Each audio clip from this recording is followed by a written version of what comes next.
4 जुलै सकाळचे 9:30 वाजलेत. येत्या 24 तासात राज्यातील काही ठिकाणी मुसळधार पाऊस होणार आहे. तो कुठे होईल पाहून घेऊयात.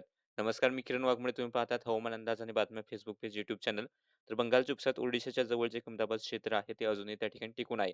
आणि त्यातून निघणारा कमजोरचा पट्टा हा विदर्भाच्या आसपासच्या भागाकडून असा प्रकारे उत्तर भारताकडे विस्तारलेला आहे आणि पावसाचे ढगही त्याच्या आसपासच तुम्हाला विशेष करून दाटलेले दिसत आहेत. शेअर झोन जो मध्य प्रदेशच्या आसपास होता तो थोडासा दक्षिणेकडे आलाय. महाराष्ट्राच्या उत्तर भागाच्या आसपासून हा शेअर झोन गेलेला आहे.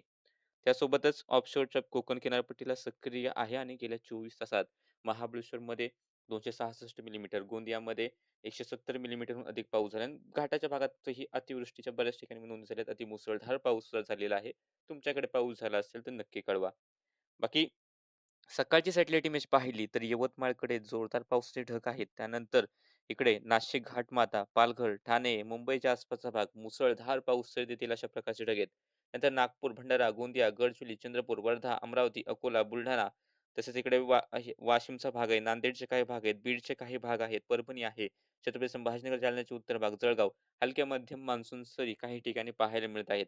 तसे इकडे मध्य महाराष्ट्राच्या पश्चिमेकडील घाटाकडे सुद्धा पावसाचे ढग आहेत, कोकणात पावसाचे ढग आहेत आणि मध्य महाराष्ट्राच्या पश्चिम भागाकडे सुद्धा अधूनमधून हलक्या पाऊस सरी देणारे पावसाचे ढग हे दिसत आहेत. म्हणजे राज्यात बऱ्याच ठिकाणी पाऊस होतोय, तर काही ठिकाणी हा मुसळधार स्वरूपाचा बरसतोय.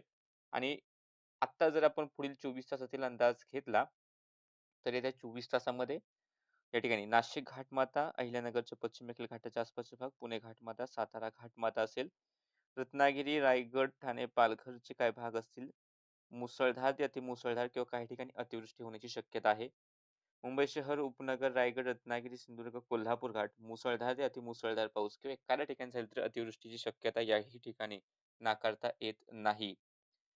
तसेच या ठिकाणी नाशिकचे पश्चिमेकडील काही बाजून भाग असतील, अहिल्यानगर पश्चिम, पुणे पश्चिमेकडील भाग आहे, सातारा पश्चिम, कोल्हापूर पश्चिम भाग, मध्यम ते मुसळधार स्वरूपाचा पाऊस याही भागामध्ये पाहायला मिळण्याची शक्यता सध्या दिसू लागलेली आहे. त्यानंतर इकडे अकोला, अमरावती, वाशिम, यवतमाळचा भाग आहे. बुलढाण्याचे उत्तर भाग आहेत. याही ठिकाणी मुसळधार स्वरूपाचा पाऊस किंवा एखाद्या ठिकाणी अतिमुसळधार स्वरूपाचा पाऊस पाहायला मिळेल.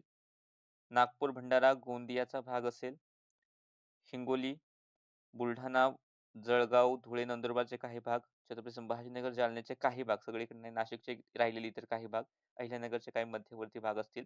विखुरल्या स्वरूपात मध्यम तर काही ठिकाणी जोरदार किंवा एखाद्या ठिकाणी मुसळधार स्वरूपाचा पाऊस याही पट्ट्यामध्ये पाहायला मिळू शकतो. चंद्रपूर, गडचिरोली मध्यम ते जोरदार, नांदेड, परभणी, बीड, अहिल्यानगरचे राहिलेले काही भाग असतील. पुणे, सातारा, सांगली, कोल्हापूरचे पश्चिमेकडील भाग मध्यापासून या ठिकाणी मध्यम स्वरूपाचा पाऊस किंवा एखाद्या ठिकाणी थोडासा जोरदार स्वरूपाचा पाऊस अपेक्षित आहे. अजून थोडंसं दक्षिणेकडे आलं तर लातूर, बीडचा भाग आहे. अहिल्यानगरचे राहिलेले भाग आहेत दक्षिणेकडील थोडासा भाग. पुणे, सातारा मध्यापासून थोडासा पूर्वेकडील भाग असेल. या ठिकाणी मध्यम पावसाच्या सरी या पाहायला मिळतील. तर धाराशिव, सोलापूर, सांगली, पुणेच्या अतिपूर्व भाग, साताऱ्याच्या अतिपूर्व भाग, अहिल्यानगरच्या अतिदक्षिण भाग, बीडचे दक्षिण भाग हा जो काही भाग आहे या ठिकाणी क्वचितच झाला तर हलक्या स्वरूपाचा पाऊस हा पाहायला मिळू शकतो. मोठ्या स्वरूपात किंवा मोठा पाऊस पाहायला मिळणार नाही. हलका किंवा हलका मध्यमच राहील. सध्याच्या अपडेटमध्ये इतकंच. हवामानाचे अंदाज असेच पाहिजे असतील तर YouTube चॅनल सबस्क्राईब करा, Facebook पेज फॉलो करा.